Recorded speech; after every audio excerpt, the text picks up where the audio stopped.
cause we got a problem here. And it's more than just Alvin streaming Punisher. When life begins to suck, who's reporting it? Luckily, you got two friends who you won't forget. Coming live for Alvin and Fran on survival. Laughing non-stop, case drops on a cycle. Louder than intrusive thoughts off an iPhone. How they make the world seem bright with the lights off? AFs, it might as well stay up. Lies being told like that dinosaur BS. Magnifying glass to the ground if they don't see us. Having the time, roasting your favorite pizza. Bougie ain't an option, it's the wage. Take it to the grave, add moving to the place. You already know when they take the case. Laugh the pain away, it's affirmative murder. Hello and welcome to another episode of Affirmative Murder, the equal opportunity true crime comedy podcast. I'm Alvin Williams, joined as always by my partner in true crime, Fran and Alvin. Oh yes, wait a minute, Mr. Postman. Yeah, man, I'm the mailman. Can't you tell, man? Gonna post to it. Fran, What can up? you hear my drops? You can hear my drops? Yes. Okay, perfect. Fran, what's going on, man? Not much, man. There is this guy. I don't know if you've seen this on social media, on Twitter actually. Uh-huh. You know, X. I was on X. Yeah, sorry, on X. Don't get us sued. I was kind of bummed out because I wanted to make a little trip to New York, but Marcus Garvey's grandson is out here like terrorizing New York. I don't know if you know Flatuti or whatever this guy's name is. Skabuski. I don't know if you know who Skabuski is. Skabuski Marcus Garvey. Yeah, Marcus Garvey's grandson. He's out here running around and terrorizing and Punching assaulting white women. Well, he's punching white women, man. Yeah. So you can still go, in theory, you can go to New York. He has been apprehended, thankfully. That was a crazy couple of days where every time I get on TikTok, it's just some new white woman walking down the street with a lump on their head like, I just got punched in the face. And come to find out it was one man, Skabuki Marcus Garvey, who was apparently well known. He's one of those like Hebrew Israelites yelling at white people on a box of apples in the middle of the street type of guys. He's kind of notorious around the New York area. And he was just one day woke up and decided to just go around committing serial punching. Right. Thankfully, he was looks like Kevin Durant. He looks like Kevin Durant. Yeah. Dark dimension Kevin Durant. Very evil Kevin Durant. Yeah. He walks around talking about, Marcus Garvey, and they go, who? I don't know who that is. I don't know who Marcus Garvey is. Sorry, you must be mistaken. He was a Black Panther. He was a member of the Black Panther Party. He was? Okay. Yeah, for sure. Is that really his family member? No, hey man, we're all one people, Fran. I don't know. He's black. Marcus Garvey was black. It's possible, but I don't think he could point it out on a family tree if you really, put the pressure to him. Like how are you his grandson? So I that thought would it was be funny. I just thought it was hilarious. Like who introduced themselves like that? But enough of that. Anyway, I'm doing fine. But I mean, what's going on with you, man? How are the living conditions? How are you? How is your day to day going? Reporting live from a cardboard box. Homeless. Yeah. yeah. Things have changed significantly since the last time we recorded. Last I spoke with you guys and Fran, I was announcing I was having a child. Things were looking up and bright, and the future was looking amazing. Woke up to the craziest news ever in life, man. The footage of the Key Bridge collapsing. Prayers to every family that's affected by that. Prayers to the construction workers that were on the bridge that night at 1:30 in the morning out there trying to make some money. And the whole bridge gets hit by a ship. The whole bridge collapses insanely. And the reality is that I sit here before you talking to you solely as a podcaster, a dream that I've had for some time. I didn't think it was going to come this way, but my multi-hyphens are gone right now. I used to be a longshoreman / podcaster. As of right now, I am solely a podcaster because my entire industry is shut down at the moment. I don't know when that will be remedied, but for the time being, I am a jobless bum. But no, I'm joking, man. Life's fine. Life goes on. We adjust. We're figuring things out, and the show must go on. But yeah, man, it's crazy. Yeah. What did you think when you saw that shit? What? I was woken up out of my sleep, and it was kind of it reminded me of the feeling I had when Kobe Bryant passed. It gave me that similar feeling when I was like, when somebody told me the news and I couldn't believe it at first. It just sounded unbelievable. I'm like, sound like a hoax. You go what? Well, you go like, the person that's telling me this, I know it's serious, but like, if you're not serious, don't joke about no shit like that. Don't joke about shit like that, right? That's not funny, like, man. That's not funny. Right, the bridge fell. Get a better joke. You're like, nah, for real. Right? Yeah. And I'm like, okay. So then I went to sleep, and I'm like, okay, I can't go to sleep now. This is like 3 a.m. now. I'm like, I can't go to sleep. So I hop on X. Oh, so you found out the news like you were awake when it happened? I was asleep. I mean, when it happened, I was asleep. You found out, and I was okay. Gotcha. Right, I get you. Because Steph goes to work at like 4 a.m. So this was right before she left the house. So this is like right when it happened.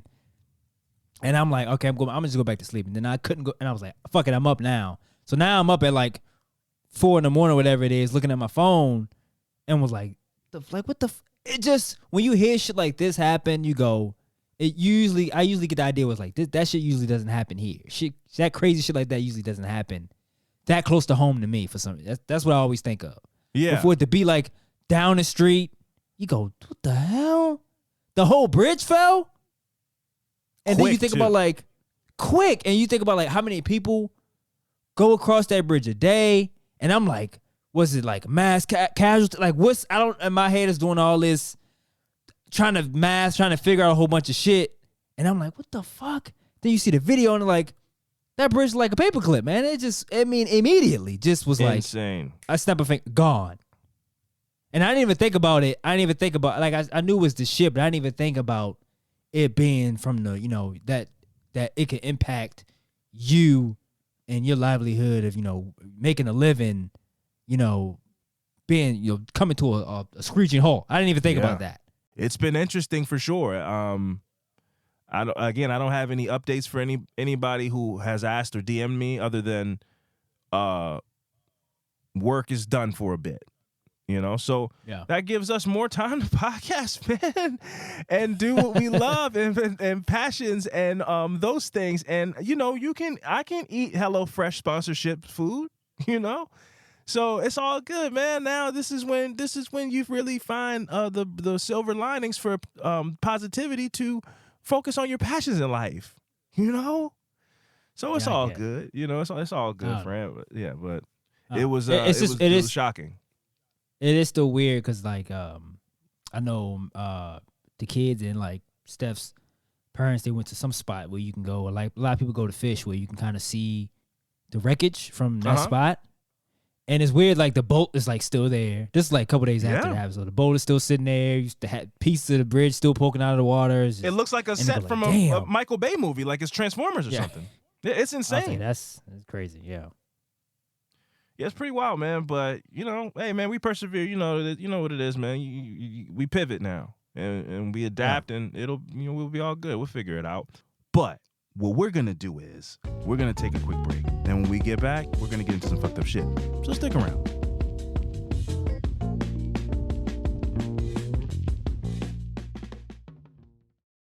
All right, and we are back. Fran, this week we have an interesting affirmative murder.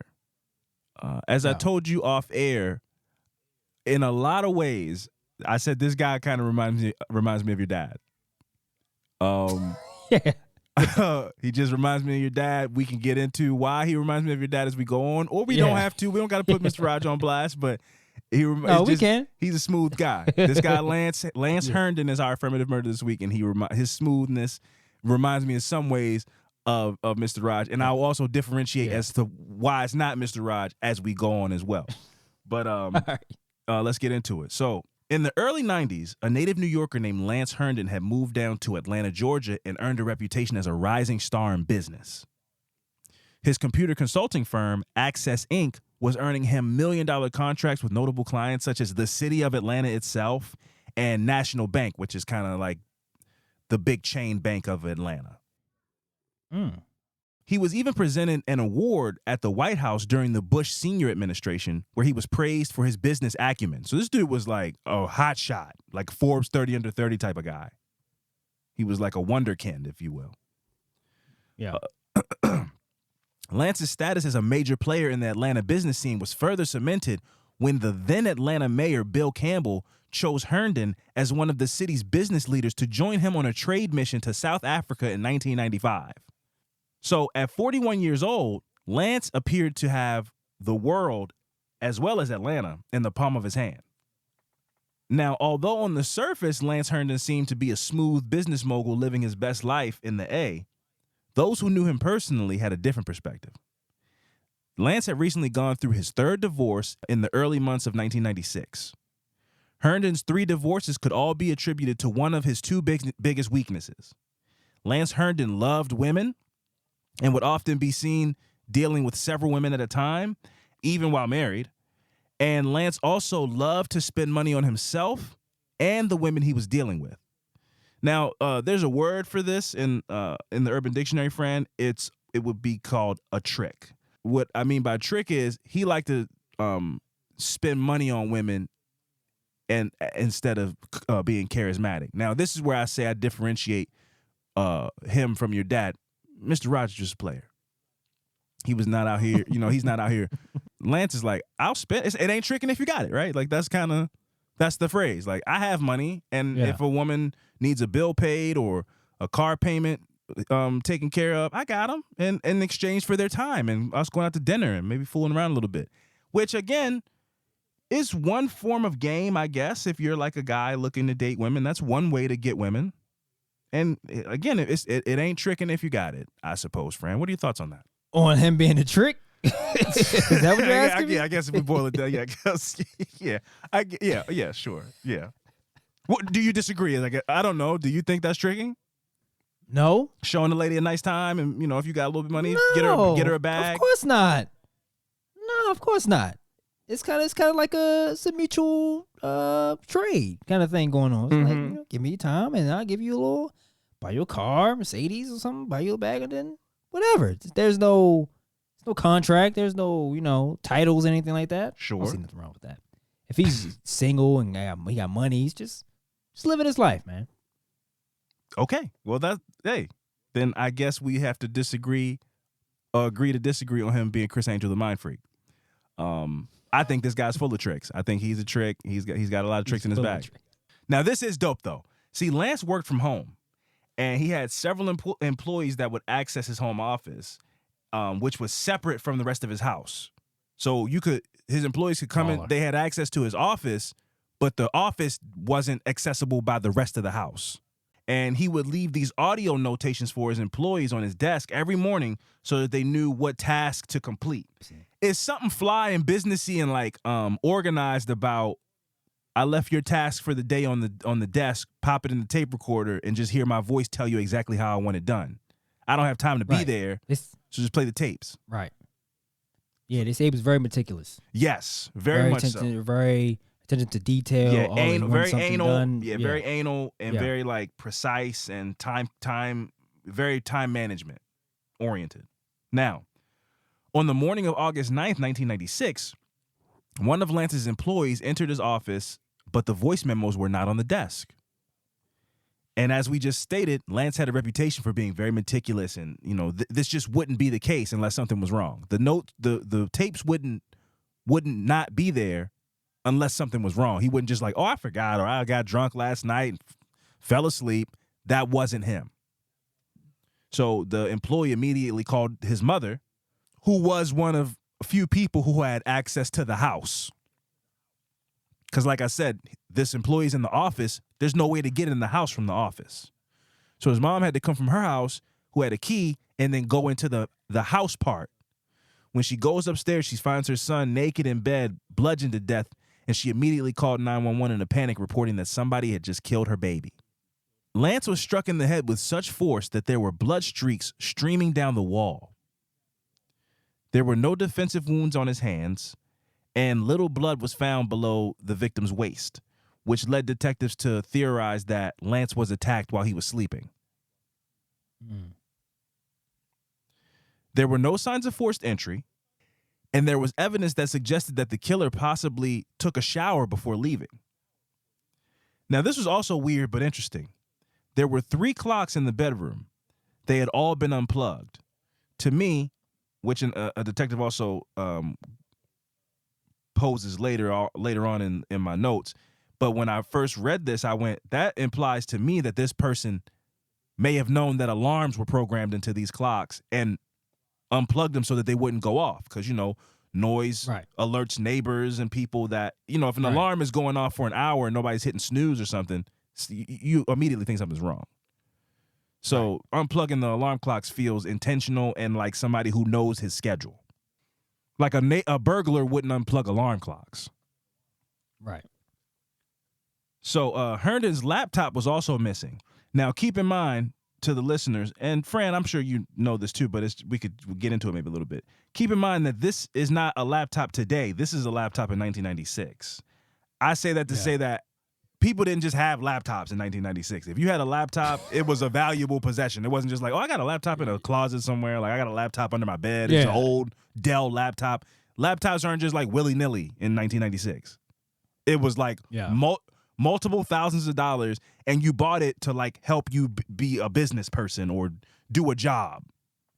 You weren't just using it to go Just be on YouTube. This big bulky looking small. It's kind of small. The bottom's all big. Got like there's no like mouse pads, like 3 buttons and shit. You don't just have this to play Minesweeper. Like, no, like this is a machine for work.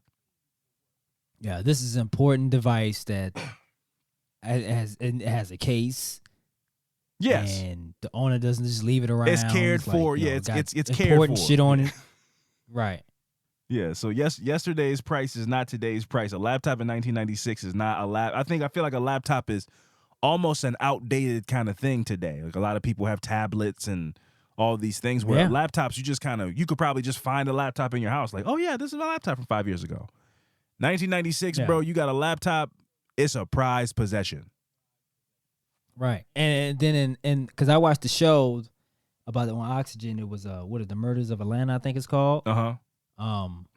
And when they put so much emphasis on the laptop, I was like, why is that so? I get he's a businessman. Oh, it's called The Real Murders of Atlanta. Mm-hmm. But I was like, I get he's a businessman and everything, but I'm go like, oh yeah, this is in the 90s. And because it was just like the laptop is just so important. He just wouldn't just leave it around, or he just keeps it with him, or the case to be here and the laptop is gone. It's just that doesn't happen. He doesn't do that. And I was like, well, he's posting so much on the damn laptop, and I go like, oh yeah, this is the 90s, and that device is probably super expensive back then. To me, so it'd be like if to me it'd be like if you told me you had the Apple glasses. If you have that, it's not just like, oh, I just take them off when I'm done with them. I throw them on bed, like I just throw them. If I got some Apple VR guys, man, I take them off slow. I put them in the case that they come in. In the case, absolutely. I put them away in a drawer so people don't just see them out. Yeah. Like, you care. Yeah, yeah. And if you have kids around, you're not just leaving it. That too. Just hanging on the dresser. Right. Yeah. Hit the floor. Who gives a fuck? Happening. Like that's not. This isn't. This is that in 1996. Like who gives a fuck? I don't give a fuck. Who cares? I'll just buy another one. Like nah. This was an investment. Yes. So, the laptop, he had a laptop that was missing, and also, strangely, a bedside table with a picture of Lance's current girlfriend, Kathy Collins, was face down. Like the picture could have been knocked over, but it looked intentional that the face was down on the table. So, Lance was dead, and he had no shortage of scorned lovers or jealous husbands to add to his suspect list. Because he was getting around town. His most recent ex-wife, Janine Price, was also a suspect. They had recently divorced, which, obviously she should top the list. But they had recently divorced due to Lance's infidelity. And Lance had a $1 million life insurance policy that listed her as the beneficiary. But Price also had an airtight alibi, so scratch her off the list. But that's a big incentive. So I get why she was like top of the list. I'm sure she probably knew that was coming. Oh yes, especially because apparently, and now he's dead. Now you got $1 million coming your way, allegedly. I don't have any further information on that. If maybe that was, but like allegedly, you got a phone call coming and telling you got $1 million coming your way. So yeah, you're top of the list. As days went by after the murder.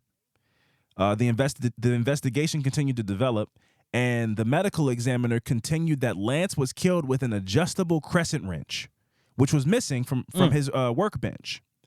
It is believed that the tool may have been readily accessible to whoever was in the house because just days before his murder, Lance had used the wrench to put together some exercise equipment.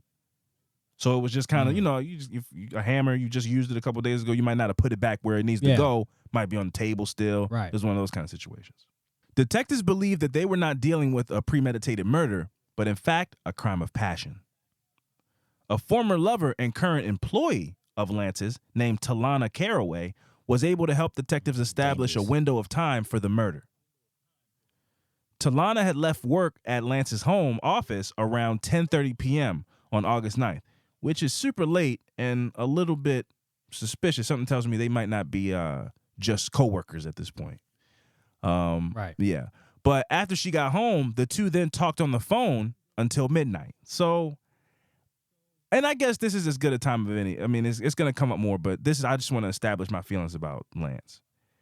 See, as I've gotten older, I've realized a lot of things about men dating and how a lot of men are the same, and we do one thing that a lot of men do wrong is we sell dreams to women. So I don't think Lance. It's one thing if Lance wanted to date multiple women, the thing to do is you're upfront about that, and then you allow yourself to kind of weed through women that are like, well, I'm looking for this, I'm not looking for that, whatever. But instead, I think he goes to every woman is like, oh, I love you, girl. Let me buy you something. Let me take care of you. And so each of these women are like, yeah, we're dating. Like, he likes me. I like him, whatever. And in his mind, it's like, I'm a player, man. What can I say? I just keep it super player. But it's like, no, that's manipulative. And I've been guilty of this in my life, of dating life as well, where you go, I'm giving multiple girls the girlfriend experience or the boyfriend experience. I'm like, yeah, we go on dates, this, that, boom, take you out, ask you about life, whatever. We talk about whatever. And it's like, but I'm not being honest about the fact that I'm dating other people. That's when you can walk around with that confidence where you go, oh, I want this for my life, and I'm upfront about it. I'm like, yeah, I'm casually dating, and that's just what I'm doing. And if you don't like it, I respect it. You go live your life, and I'm gonna live my life.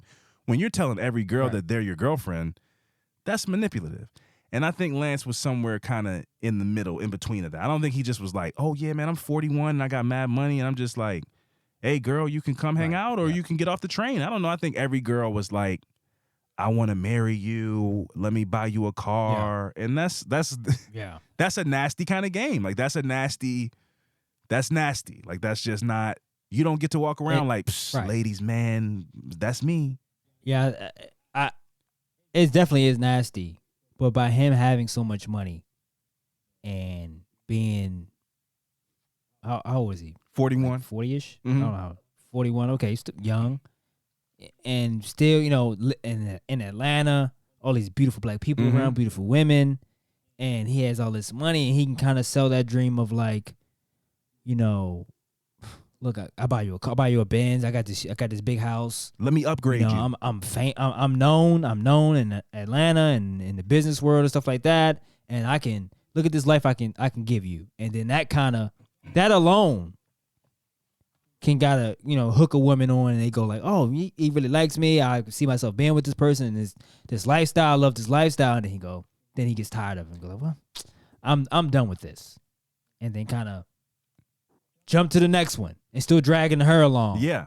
And kind of still doing that. And then it get into the situation as this story where it can get super messy. And it becomes super dangerous. If that's the game you play, you got to be ready to take accountability when these women slash your tires. Like, this is what I mean. Like, a lot of men that use this style of communication with women are so quick to call women crazy. When it's like, you can't just buy her a Benz and you can't buy her a car and then buy her bags and then ghost move her in your penthouse and then be like, I'm done with this. And she's like, what? And then don't even tell her you're done with it. Just be like, slowly start acting weird. Don't respond to phone calls. And instead, because again, that's what I mean. That's the player part where it's like, if you're a player and you go, we dated for a while, I don't want to date you anymore. Then if you're an adult and you really are about all the stuff you're saying, then you have a conversation like, hey, listen, I don't feel how I felt about you. I hope wish you the best in life, but I'm not interested in this anymore. Instead, they just start pulling away slowly, still trying to hook up from time to time, pulling away slowly, and then all of a sudden it's like, when you see me out at dinner with the new girl I'm trying to make the new you, but I just saw you last week and we had sex, and you come and confront me at the dinner table at the TGI Fridays. Now I'm like, she's crazy, man. She won't leave me alone. This is not. Yeah. This is a sick game. You know. Yeah. But to his defense, allegedly he was supposed to call this off. Allegedly he wanted to call it off, which we will get to. Yeah. We will get to, but I don't. And again, I don't know how clear somebody wanting to do something. And somebody, if I tell you I want to break up with a girl, but I just took the girl out 2 nights ago, that's very confusing to her. If I die all of a sudden and you come out and it's like, yeah, he was just telling me he was thinking about breaking up with her, but like 2 nights ago, I'm telling her, I told her I love her and picked her up, took her, gave her some flowers. And stuff. It's like that shit comes out. It's like, what do you mean? I didn't know he was thinking that. And again. I don't know Lance's whole formula, but this is just the kind of guy that I got from him. And it's, again, he was newly divorced. He was 41. He was successful. I'm not faulting a guy for wanting to play the field, but it's about how you play the field. Yeah. Dangerous game, for sure. Dangerous game. So, detectives theorized that the murder took place between midnight and 4 a.m. because he was on the phone with Talana until like 12:30. Talana also pointed detectives in the direction of Dion Ba, another woman Lance had been seeing at the time. Ba was a student at Georgia State University, and the two had met at Lance's 41st birthday, which he had at like the rooftop bar of a Hilton in 1996. I mean, he was doing player shit, bro. He was living his life. Splurging. Yeah, he was living it up, renting out Hilton ballrooms and stuff. A thriving city too. Oh yeah, Hotlanta. He was getting it in. This is Hotlanta in '96 too. Like this is Hotlanta when it just was becoming what people call it Wakanda. This is like the gold rush. Right. Yeah. This is when people are like, man, people are making money down there in Atlanta. Let me move. That's what he was from New York. He moved down there. It was like a tech boom, but instead it was like a black boom. Like black people were going down there, starting businesses, making money, and it just he got in on that wave, and it was lucrative for him. But like I said, he met Dion at his 41st birthday party, and soon after they started dating. Lance would spoil Dion with lavish presents and cold hard cash, and he even gifted her a Mercedes-Benz. Lance had cultivated an image of himself as a mysterious playboy with bottomless pits of money and a penchant for spreading it around to women he fancied. And that's not, and again, I want to revisit my trick label. Now that we've discussed it a little bit further, you still think he was just having a good time and like, you know, dating. He was kind of a trick. He was a little Chris Angel mind freak, you know? I think he was having a good time, man. He's been divorced 3 times, bro. He's like, man, I'm just out here. He's been divorced 3 times, and I think every time was for infidelity because he's out here spending money on women while he's married. Yeah, but he's not married now, though. But he was doing it while he was married. It's not like he changed up. He was doing this shit while he was married too, which is worse. Because listen, if you're having an affair on your wife is one thing, but if you buy somebody a car while you're married, that's you looking to get shot by your wife. All right. So what are we talking about? Are we talking about him now? Okay, then when he was you're right. I'm throwing single? a lot at you. Not married him. We're talking about single him. We talking about single him. Do whatever he wants. He's come on, man. We didn't have this conversation about LeBron James. Similar conversation about LeBron James. Man. How so? Matter of fact, I take that back. Yeah, what are you saying? Because are you saying I'm right? What are you saying? LeBron James is a married man. That'll count. That'll count. But he's a single young man. Uh-huh. And rich. He's just living his life, man. He's playing to feel like how any young rich dude would do. Well, 41 isn't that young. You should Is it, you should know. You should be having the same game as a sophomore in college. Like, oh, I tell them all they're my girlfriend. But he's divorced though. That's true. That's kind of the same. It's kind of like a restart. He's divorced. What? So you get to date immature when fresh off a divorce. I don't know. I'm just following your logic. I didn't say all that. You putting all these extra adjectives. I didn't say all that. You have the right to be casual. Yeah, you got a right to throw your net out there, a little wide net. That's true. And kind of see what you catch up. I mean, 41. That's still young, man. He's not 50. It's young in life, but it's a little old to be like, you're my girlfriend. And so what do you want? You want him to get married? You want to get married again? It's a middle. I mean, he done it 3 times. It's a middle ground. We don't gotta go extreme. It's a middle ground, bro. We can have a discussion about, I'm seeing multiple people, not just you. I just don't think he was doing that. You don't think he was telling the people he was dating? Where's the fun in that? I like you, and you wanna date me, so I'll let you feel like you're the only one. He had a picture. He had a girl's picture on his nightstand. I bet you he has multiple pictures somewhere where every night when he expects who's gonna be there, he puts the picture on the nightstand. Of course he does. Look, man, I know somebody who does that. Wait. We don't have to say. We don't have to say what it is at this right now. I know somebody that still does that now, and has been caught up. No, you don't know somebody that's putting pictures of different women on the nightstand next to his bed. You don't. Yes, I do. Yes, I do. Oh my God. We'll talk about that off mic because that's crazy. I don't know. That's crazy.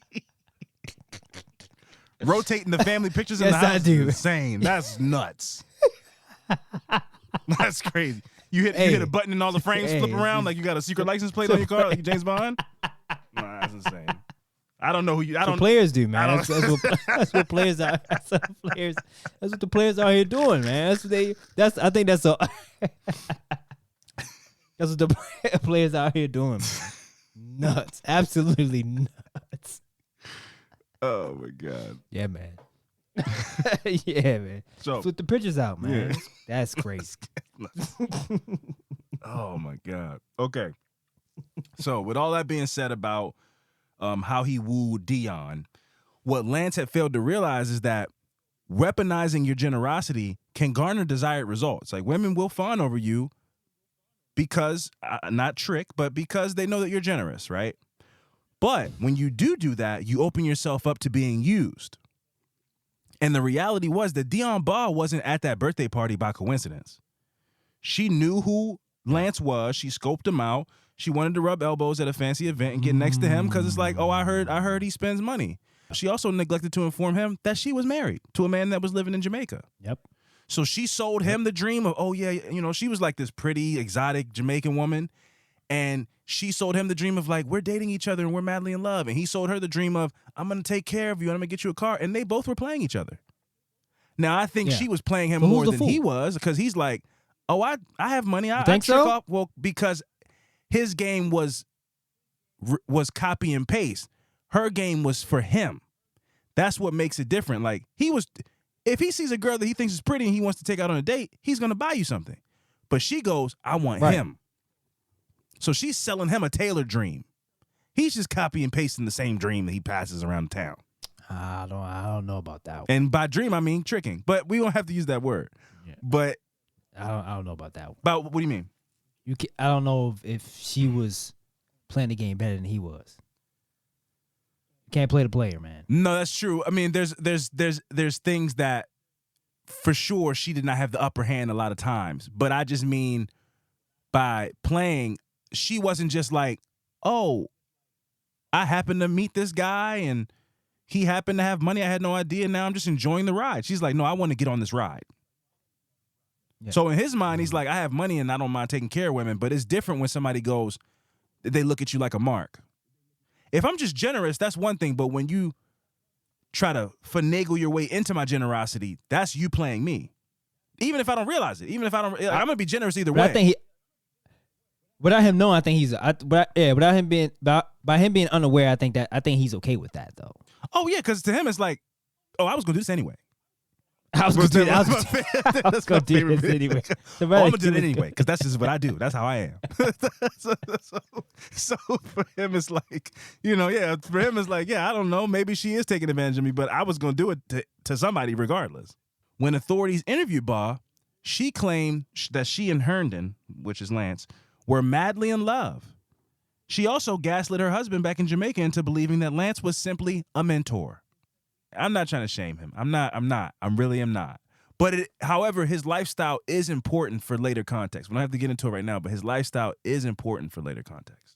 So I just want to make sure I'm not portraying him as just like this guy who, met a psychopath. I just think I think everything is more complicated than first glance. And I think that not to victim blame, but, I'm not saying you can drive somebody to murder you, but we all have to take accountability for the role that we play in putting somebody in a space to have negative feelings towards us.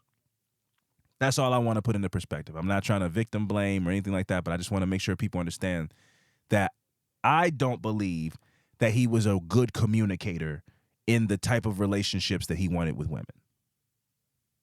Yeah. Mainly because a lot of his relationships were led with monetary gain for the woman. Sugar baby, you can call. There's all kinds of terms for it. Not to say that they can't like him, but it does make a power dynamic in the relationship. It does create a situation where they might not tell you what they really want to say because they don't want to mess up the situation that's beneficial to them in a lot of ways. It just is a complicated way to have a relationship. And it's not real. But for some dudes, it's like, I don't care if it's real or not. It's real. The sex is real. I don't care if she doesn't really like me. And I think that's what Lance was. Like, because I don't really like her. I don't really like her. Right. So why are you making it seem like it's a bad thing? I'm not trying to make it seem like it's a bad thing. My only point is that if that's the kind of life you want to live, then he's not being a good communicator. That's what I'm saying. Yeah, exactly. Like, then every woman that you're dating and seeing should be like, I know what it is. And I don't think. How do you know he's not doing that though? Because we'll get to here's how I know. Because Kathy Collins didn't kill Lance Herndon. And Kathy Collins had a picture on his nightstand. That was just his number one at the time. I mean, I don't know. I don't know what you what you want this man to do. Hey, then it's just me, man. I don't know. It's me. You're right. It's just me. That's the. I'm sure that what's her name? Dion. Dion Ball. I'm sure Dion had her picture on the nightstand at some point. He was like, Pff, yeah, not anymore. Knock it over. It's your turn. Put a new one. It's not your turn anymore. Yeah, he rotate. What a sick guy. What a sick guy. No, the picture in the night, and I need you to tell me who this person is as soon as we finish recording. That's insane that you're telling me you know somebody that's like, oh shit, it's Thursday. Taking pictures off the wall is crazy. Putting up new pictures. Where do you keep the pictures? That's crazy. You just got frame pictures hidden? That's insane. During their investigation of Dion, detectives also learned that a month prior to the murder, Lance had actually called the police on Dion for allegedly making a scene outside of his home. What was the scene, you ask, Fran? And this is where we get into the conversation about who was playing who and who had the upper hand. So the scene was that he was inside of his house with another woman and tried to pretend like he wasn't home. Mm-hmm. She's knocking on the door. He's keeping the lights off. He's in the house. Not answering the door, and he calls the police. She leaves, and then she comes back the next morning after being criminally trespassed, and she's arrested for returning to a place where she was criminally trespassed from.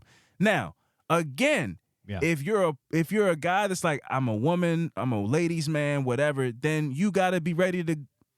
I feel like any man who really is that would have an understanding with women that like, no, this is casual. Like, you don't get to. Now, if somebody's just crazy, that's a different thing, but I don't think it was crazy. I think that this woman, Dion, really was like, I'm going to go see my man tonight. And then I show up and there's a woman in the house. I don't think she just was like crazy because they continued to see each other after this incident. So that tells me he called her and was like, my bad, girl. And said a bunch of sorries and it won't happen again. And he didn't say, hey, I don't want to see you anymore. I'm seeing somebody else. Because then she's in the wrong. But the fact that he kept seeing her after that tells me he got caught up in a lie. Do you see what I'm saying?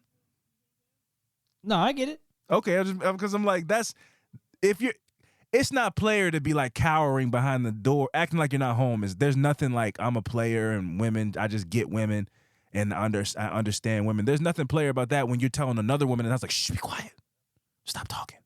Yeah, that's true. The player is like, listen, we can come in and have a discussion. This is Cheryl, and Cheryl, this is Dion, and me and Cheryl are having a nice night. And, ain't nobody doing that. Nah, ain't nobody doing that. That's bullshit. That is bullshit. Nobody's doing that, man. Don't even put that out there. Nobody's like, oh, Tracy's here. Y'all just come in and introduce him? Hell no, I'm not saying introduce him friendly, but I'm just saying like, hey, man, listen, we're having a night. You need to go home. That's what I'm not saying. No, come man, on, it was come on and have it some was s'mores. it was Friday night. He wasn't expecting her to come until Sunday. Yes. and he got caught up. Yes, He got caught up. exactly. He did get caught up. Yes. So she gets arrested, but she bonds out or whatever. She's able to get out, and they continue to see each other after this incident. Like I said, but people close to the situation, as we joked about earlier, people close to the situation said that Lance actually wanted to end things with Dion, while Dion did not want to end things with Lance. However, also Lance didn't bail her out. By the way, right. So you're saying that was him sending the message, even though when she bailed out, they still continued to see each other. He's like, "Well, I didn't pay for your bail." or he was just like, it's a free night without worrying about her. Yeah, like so. I know where she is, so I don't gotta worry about her showing up to my house. It's crazy. Okay. Yeah. She's so crazy. I'll bail her messing out. with her I'll mind. bail her out when I'm ready. Yes. I'll bail out when I'm ready to see her again. The word in some of his friend circles is that he wanted to end things with Dion. However, like a true mind freak, he continued giving Dion a weekly stipend of money and gave her full access to the Mercedes that he gave her. So, so she's still driving around the Mercedes. He's still dropping the deposits off in the bank account. But then he's going over to his friend's house and be like, man, Dion's just so crazy, man. I can't keep dealing with her. I'm about to cut her off. And then all his friends are like, man, you're such a player, different girl every week. And he's like, yeah, you know how I do. But then he goes home and calls women, kicking his feet while he's laying on his belly and twirling the phone cord around his hand and being like, girl, you're my one and only. And I just think that that's dirty macking. Like, that's just a nasty way. It's manipulative and it plays with women's minds. And I just think that's who he was. And again, I think that a lot of guys but giving cash is crazy. No, it's not crazy. It's tricking, Fran. It's tricking. He's a Chris Angel mind freak. Yes, giving cash is crazy. Buying gifts, I give, but like giving straight up cash, like go ahead and pay the car. Go ahead and pay the light bill.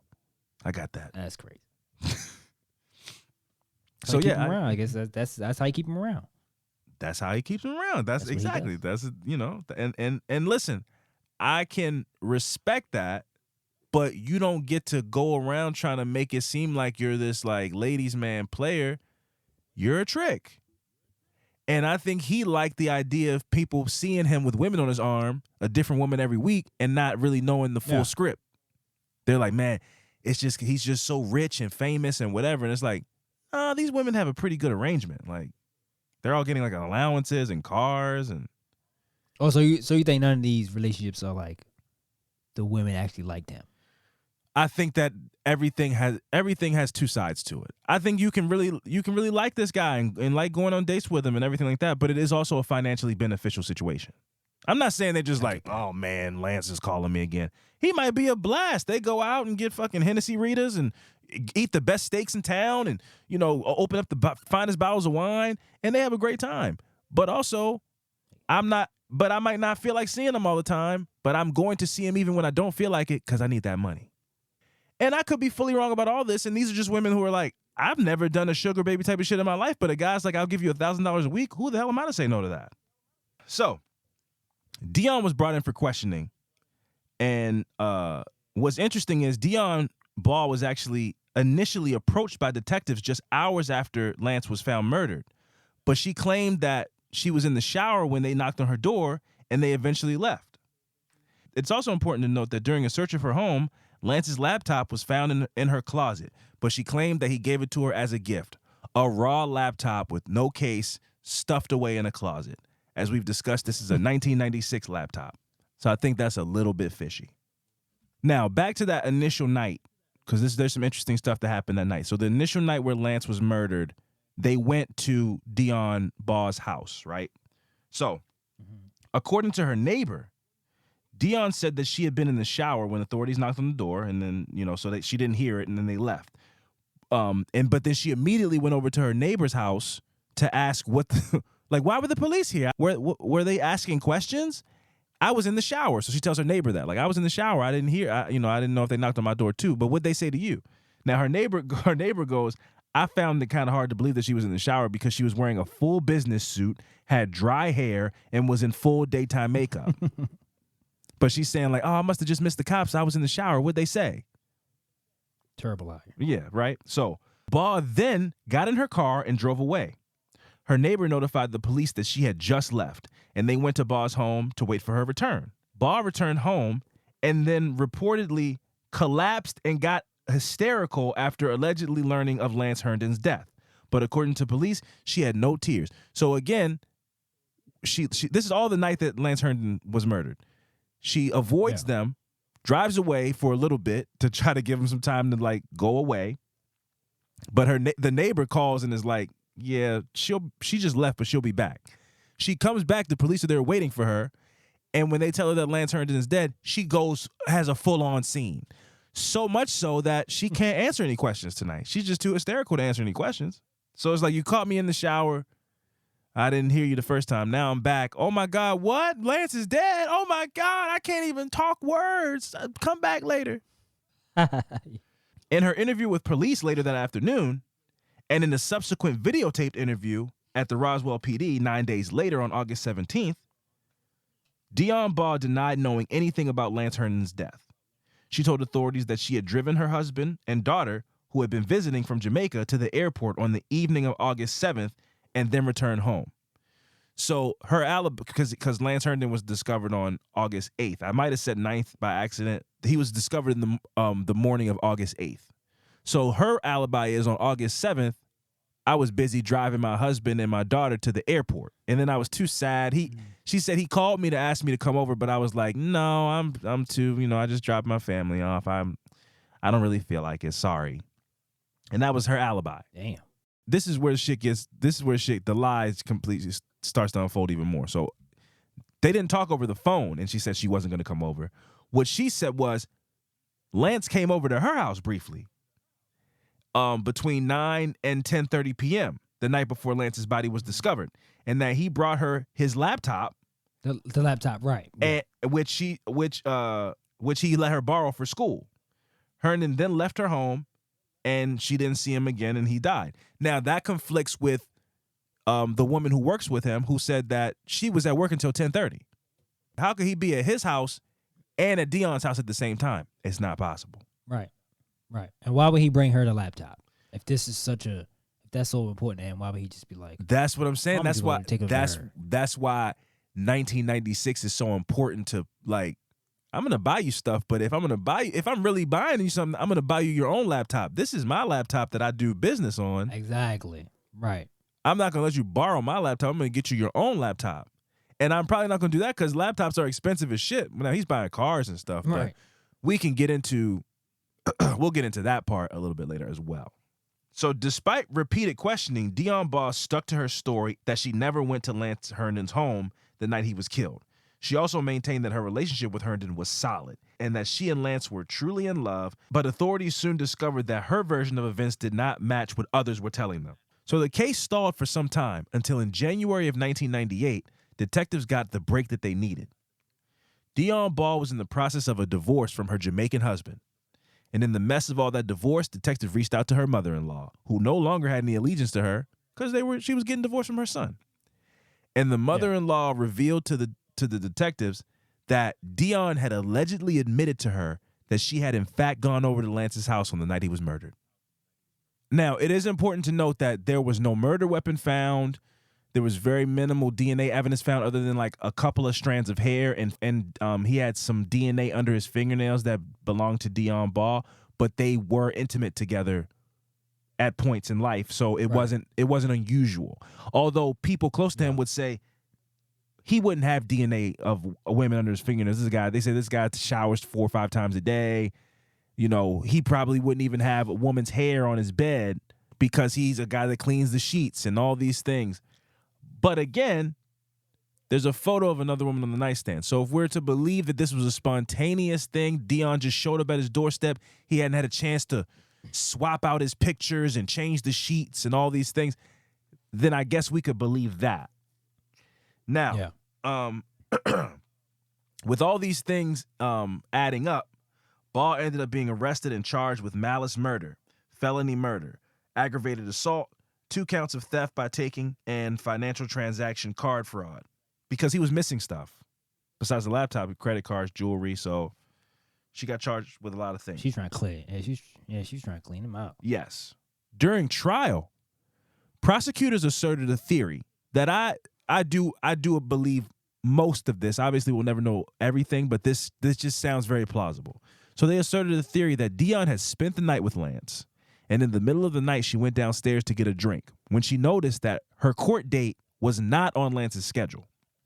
You see, Lance had allegedly told Dion that he was going to go to her court date and get the charges dismissed. Basically, you could show up and say, yeah, I'm the one that criminally trespassed her, but I don't want to do it anymore, and we can just drop this. Yeah. But again, as we said, he's a very meticulous and anal guy. If it wasn't on his schedule, allegedly, now, this is all hypothetical, but if it wasn't on his schedule, then he probably hadn't planned on going. So like you made the joke about he didn't bail her out. It's like, yeah, you can come over here. We can have sex. Like we have fun in bed or whatever. But like, I'm not going to fucking court. I told her that, but I'm not gonna go. Who gives a shit? I don't care if she gets arrested. She shouldn't have showed up to my house, messing up. She's scared. She's scared off that girl I was seeing that night. But you can still come over and I'll have sex with you or whatever. I'll still give you the money and you can keep the car. But like, I'm not going out of my way for you. So she's in his kitchen in the middle of the night, sees his calendar, sees that he has no plans to come and help her out the next day. Because it's in this hypothetical, it's like, 2:00 in the morning or whatever. So later on that day, she has court. And he has no plans of going. So when she sees this, she goes into a rage. Because he's not, he's lied to her. He told her he was going to come help her out and he lied to her again. After getting her arrested, this is her fault. It's his fault she got arrested in the first place. Because he was messing around on me and called the police on me hiding in the house. So now in their what they're saying to the jury is she went into this jealous, angry rage.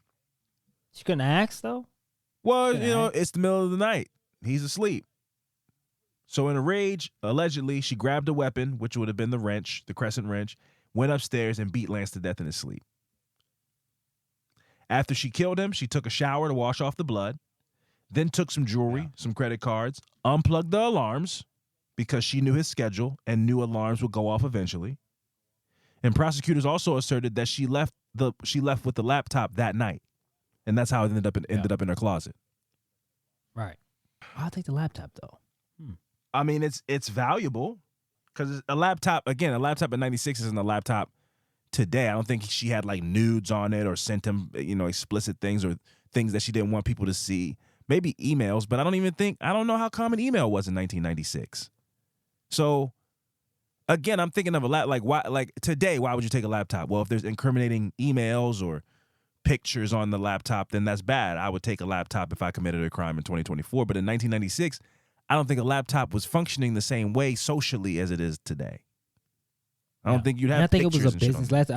I don't think he was right. I don't think he was hiding anything on the laptop. Yeah, so I just think she's like credit cards, jewelry, a fucking $8,000 laptop, however much a laptop cost in 1996. Wait till the heat died down a little bit, get $4,000 for it, or however much, half of a, that's a come up. So on April 17, 2001, the jury found Baugh guilty on all 6 counts. Meanwhile, while the jury was deliberating, defense lawyer Gear Quinn made a motion for a mistrial, charging that the prosecutor, Clint Rucker, was not licensed to practice law in Georgia. This guy almost fumbled the bag in the most embarrassing way possible. So the defense charges the prosecutor with practicing law illegally, basically, right? It was true that he was because he was behind on his dues. Like, I guess you got to pay dues to the Bar Association, and he was behind on his dues, which makes you, like, in bad standing with the bar, and he's doing trials. So they were right. But the judge was like, even though this is true, if you pay it by the end of the day, we won't dismiss the trial. And that's what he did. Like he got caught up on his payments, and they were like, it's cool. But again, what makes me so mad about the law is the inconsistency, right? Because I got you. If I'm the defense attorney, I'm like, I got you. Like, I win. You're not in good standing. That's not my fault. We did this whole trial. You're not a lawyer right now. And you did a whole trial as not a lawyer. So this should be a mistrial. I remember one time I went to work when I had a job. I went to work and I ran 2 stop signs. I got pulled over. Now, this is inside of a port, so the roads are different. The cop was like, I'm gonna I'm gonna give you a warning for the first stop sign, but the second stop sign, I'm giving you a ticket, the points. How you run two? Cause it's like fake. I don't know if anybody has a job where you work inside of like a contained place. I don't follow traffic laws, and I'm not stopping at all the lights. I'm like running through lights, and it's just not like a real place. This isn't a real. You're not expecting to get pulled over by the police. This is a contained facility. But anyway, That's how it is. That's how it is at the airport, though. Like really strict, though. but I didn't. It's not. It was years ago. I wasn't expecting it to be strict. I wasn't expecting to get pulled over. But because he said I'm giving you a warning for the first stop sign and I'm giving you a ticket and points for the second stop sign, my mom was like, "Well, he gave you points, so you got to go take it to court to get the points taken away." The second stop sign was obstructed by a container. So I go to court. I put my little suit on, or not, just like a dress shirt and a tie.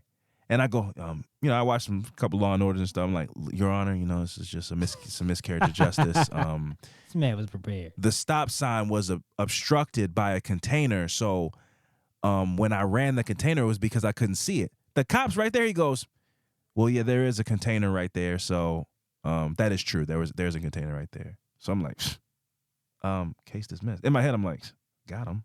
Like, you just admitted it, you dummy. I got you. I felt like fucking Matlock or something, and then the judge He's doing his job, but sure. But I'm saying you just admitted that the stop sign is obstructed. I can't see it. The judge. Right. So I'm like, I got him. The judge goes, sir, how long have you been working down at your job? I said a couple years. He goes, so then you knew the stop sign was there. So points dismissed. You still owe the money, but he dismissed the points. But I'm like, I should have got the whole thing thrown out. So my point in saying all of that is, I got you. No, hold him accountable. No, so it's like, I got you. You were practicing law without being in good standing with the bar.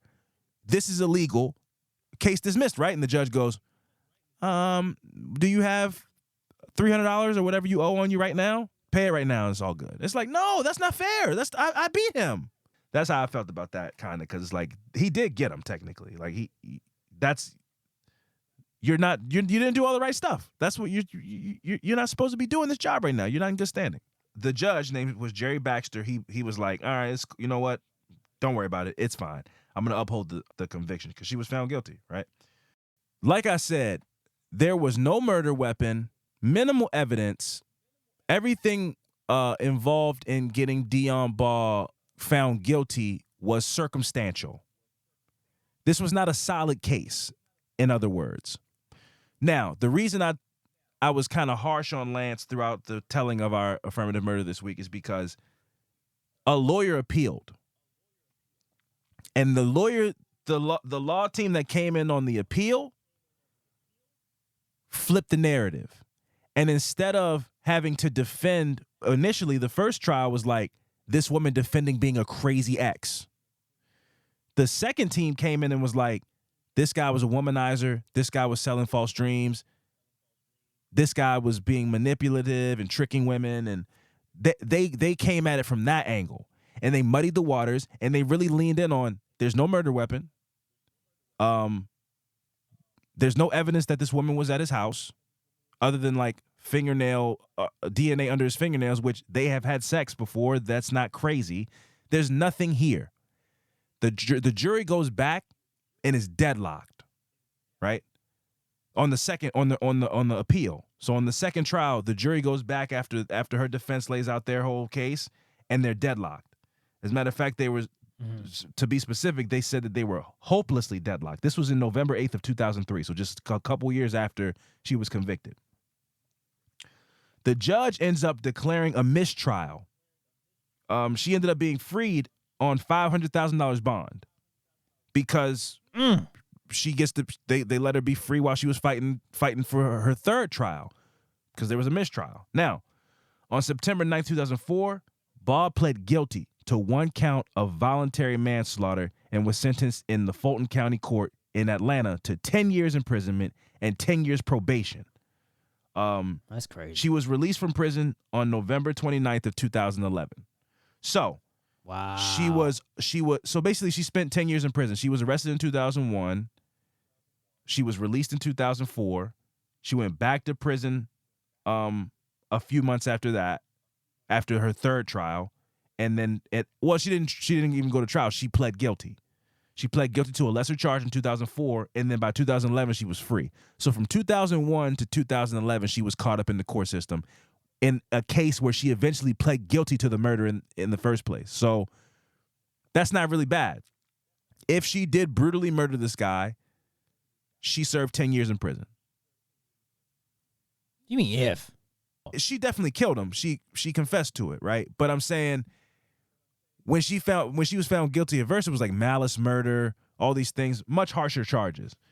Now, after a couple of mistrials, because there was not much evidence. So basically what I'm saying is she definitely did it, but she got off. She got off, and also it wasn't a strong case.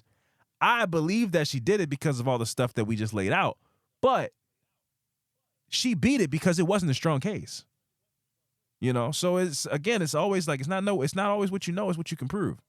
And they weren't able to prove that this woman maliciously beat this man to death in some jealous rage. Like, they had to have her plead out to some lesser charge because they kept getting these deadlocks and mistrials. So, you know, I just found that's crazy. Yeah, Lance Herndon, man, rest in peace again. I wasn't trying to shit on this guy, but I just, you know, I think it's important as a guy who is guilty of some of those things that Lance Herndon did in this story. I'm not a trick, but I'm just saying I've been guilty of being like, I tell you this, and then I tell this person the same thing, and I tell this person the same thing. And then I'm like, why are you guys mad at me? You know, I think we've all been there as men, and it's like, honesty's the best policy. And at 41 years old, I would think you would have learned that by now. That was my only point. Like, play the field, have fun, but like, let's just keep it a buck with everybody. We're all adults here. Like, there's no need to be, you know, secretive. He ain't got time to keep it a buck with everybody. He got business. He's too busy being a business mogul. He don't got time for that. Well, one thing we didn't get into, which came up during the second trial, was that apparently Lance Herndon was super broke and was he was using a lot of his connections that he had made to take out a lucrative loan from the bank, and was his business was in peril, but he was floating his lifestyle from a bank loan. So that was interesting too. Like, so kind of like the whole thing was a charade. But again, I'm not here to disparage anybody. He's a victim. It's sad. Yeah, man, don't shit on him like that. At one point, the business was thriving, but he was kind of living beyond his means a little bit. And why is that, Fran? He was Chris Angel. He was magic tricking all over town. He looked like Johnny Cochran a little bit. He was a smooth dude. He was a smooth looking guy. But you can't be living outside your means, bro. And especially when your means are magic tricking, you know? David Blaney, if you will. Magic tricking. Yeah, you know, you buying Mercedes. He was living his life, man. He was living his life. You can't be fronting multiple rents. Imagine doing that. There's people doing that in 2024. You know how much rent is these days? You paying three people's rents? I don't care how much you got. That's insane. It's tricking. It's tricking even if you got it. Yeah, man, but that was the sad story of the young Atlanta mogul Lance Herndon being murdered in his sleep by one of his love affairs that he was having, you know? I feel like the story tried to paint it as a love triangle a little bit. Sure. But it wasn't, though. With her husband. Ah, yes. No, yeah. He just was a guy that was getting cheated on, it seems like. Because yeah, but they made it, at first they thought it was like, like it was him? When he came to Jamaica, the same night he was killed, they was like, oh, was it him? Oh, because she put him back on the plane that night, and he flew back to Jamaica the night of. Yeah, for sure. I get how they could have tried to frame it that way, but there's just no evidence of that. And also, the husband came forward during this whole thing and was like, one night, just like his mom, he confessed. He was like, one night she was mad at me, and she was like, "You keep talking to me like that, I'm gonna bust you over the head like I did Lance." Shit. But that's what he, allegedly, that's what he says she said, and that's what his mom says she said, that she went to Lance's house that night. It's all he say, she say. Nothing. But that's what I mean. The whole story is so lacking in evidence. But I do believe they got the right person. I do believe Dion Ball is the guilty culprit because she confessed. But this is a very flimsy. There's not a lot of strong evidence. So it's almost like you just got to kind of believe they got it right. But I believe they got it right because she pled guilty, which again, we know we've had discussions before where sometimes people plead guilty to stuff they didn't do because they don't want to deal with the process anymore, or you're going to get less time than you would if you fought this. So she might have been facing 80 years, and they're like, look, we don't want to go through a whole third trial again. Plead out to this, and you do 6 years. And it's like 6 versus go to trial and you do 80? Take that all day. Yeah, for sure. So that's a steal. You got to still give her the benefit of the doubt on that, but it looks like a lot of the stuff that I read adds up. But that doesn't necessarily mean that it's true, but it makes sense. But we'll never know the real facts. That's crazy. Yeah, super crazy. Fran, I have recommendations corner before we get out of here. Okay. And I don't know if you're going to watch the movie, but I would say definitively what I'm about to recommend is one of the best movies I've seen in the last 15 years easily. It's one of the best movies I've ever seen, honestly, in my life. The movie is called American Fiction. It's just as an American classic like I haven't seen in a long time. Like, it reminds me, not in storyline, but it reminds me of like a Forrest Gump or like such a simple concept for a movie, but amazing acting, breaks the fourth wall. Like, it's this subtly brilliant movie that I love. I don't really want to get into the details of it because I think people, not that you necessarily need to go in blind. You can watch the trailer and decide if you want to watch it for yourself. Not just you, anybody. But I don't want to do it a disservice by trying to sum it up because I can't. I can't make you understand how good this movie and how much it hit me and how funny and real and thought-provoking it was. I can't justify it and give it a quick little synopsis. So all I will say is American Fiction is one of the best movies I've seen in my life, and I highly recommend it. What is it on? I watched it on Amazon Prime. Okay. Free? You don't got to pay for it? I watched it free on Amazon Prime.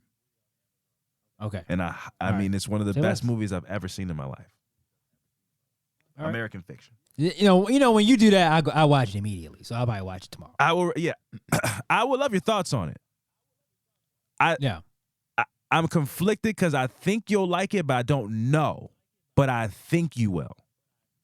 I think a lot of people probably have seen it. We'll see. And I'd love to have it. I could talk about that movie for an hour conservatively because it just is so much dialogue and conversation and bigger conversations than the movie in it. And also the conversation that we had about like the Vince Staples show in Atlanta. This is a movie where it's black people, it's black opulence, it's black generational wealth, and it's not the focal point of the movie. This movie, here's the best way I could describe it. It's like the anti-Tyler Perry movie. It's black people, it's black people being excellent and thriving and being successful, and it has nothing to do with the movie.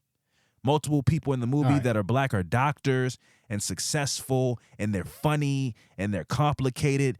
And don't ruin it, man. I'm not trying to ruin it. I'm just saying. I'm just saying that them being black people with money is not the movie. It just is like, gotcha. You know, if you watch a movie with this, I do this all the time. This is my best example I give all the time when I talk about the kind of movies I like to hope that black people get to make someday, and they are currently making them. Is that Home Alone is a movie about a kid being left home alone, right? That's the simple plot of the movie. They live in a 20-bedroom mansion. They are all going to Paris for vacation as a family. The dad bought everybody's plane tickets or something like that. And that has nothing to do with the movie. You don't know what he does for a living. Yeah. If Home Alone was starring Gary Coleman or something like that, you'd have to be like, well, the movie would have to start like, oh my God, we won the lottery. Or like they just would feel the need to have to tell you why this family has money. Got you. Yeah. So in this movie, American Fiction, these people are doing well in life, and it just is not, that's not the fiction of the movie. That's not the part that makes it a movie. Like, black people are doing well. They speak well and they have nice jobs. It just is. And I think that that's dope. That's just like, it's like that's what is part of the world in that. Exactly. In the movie. That this is just a real, it's just a perspective. Like, this is just the perspective of these people. Them having money has nothing to do with the movie. And I think that that's great because we see so many examples of like the hood and struggle and stuff. And it's like, that's not black people's only experience. And I think it's dope when you see a movie that's like, I'm a doctor, but like that's not the movie's not like I had to work so hard to become a doctor and my brother got shot in front of me and I became a doctor at the end of the movie. It's like, no, I'm just a doctor. And this is a comedy, you know? So American Fiction, man, great movie. Highly recommend. American Fiction. Yeah. Okay. What about you? You got anything? I finished watching The Floor. I finished watching that the other day. I didn't finish it. Can you believe I finished watching that? I think it's been long enough, right? Like, it's been long enough. A girl with one square, she had like 2 squares, won the whole thing. She just hung in the cut. Crazy. Hung in the cut. Just chilling. Stayed quiet, wasn't dancing in the commercial breaks and all this shit. She was like, I'm just over here in this corner. I'm not going to say anything. Yeah. I thought that was a brilliant strategy. It was a couple battles where I was just like shocked, where I was just like, whoa, that was impressive. Where it's just like, how did they even know? I think it was like leaves or something. That was crazy. Love The Floor. Very impressive. Love The Floor. I need to get on The Floor. Love The Floor. Fantastic show. I need to get on the floor. Yeah, but what else? I think that might have been it. Oh, you know what I watched? And this might sound crazy. It might not sound crazy because it's coming from me. For some reason, I thought I've seen this movie and I've never seen it. Never seen it. Never seen it. You want to guess what it is? It's an older movie. I don't even want to guess because it could be anything, and I know whatever it is going to blow my mind. So please just go ahead and hit me with it. I've never seen Beverly Hills Cop, or whatever that movie is. I've never seen it. None. Beverly Hills Cop 2, nothing. I've never seen it. You know there's a Beverly Hills Cop 2 that I think is better. I thought I've seen the movie, but I was like, because I just know it. Yeah. And I know who's in it. I was like, oh, I've never seen this Axel movie. Foley, man. I thought I've seen the movie, though. I think it's because I was like, I've never seen this movie. Nah, I was like, that's crazy. Well, yeah, it's a great movie, I could have sworn I saw that. I think the Beverly Hills Cop 4 is coming out soon. Or 3, I don't remember. Really? I think it will be 3. I don't know if they made a Beverly Hills Cop 3. But yeah, like Bad Boys 4 or Bad Boys for Life, Beverly Hills Cop 3 or whatever. Yeah, man, these old legends are trying to revitalize these franchises, man. But what'd you think? Did you like it? I mean, it's like a classic movie. Yeah, I liked it. It's a great movie. I liked it. Yeah, I liked Eddie it. Murphy, Eddie Murphy, bro, just is like, I know everybody's a victim of recency bias and Kevin Hart, and I'm not saying there can only be one, but you know, all these comedians that did movies and have a successful career, Eddie Murphy was a meteor, bro. Yeah, that was a Beverly Hills Cop. Beverly Hills Cop is a blockbuster movie. That movie made a ton of money. Eddie Murphy was one of the biggest stand-up comedians ever, and then he was one of the biggest movie stars ever. Eddie Murphy's a one of one. He was doing it. He was doing it all. He was doing it all, man. He was at his peak. He was doing it, making songs and shit, albums. I was like, no, this dude is everywhere. And it was like his laugh is annoying, but and for some reason I still think it's a bit. I don't think he really laughs like that. I don't think he really laughs like that. But yeah, I could have sworn I saw that movie, but I loved it though.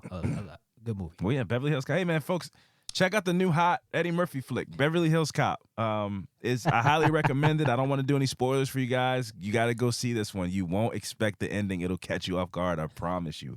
But until next time, I've been Alvin Williams, joined as always by my partner in true crime, Fran and Alvin, and we'll see you guys next week. Deuces.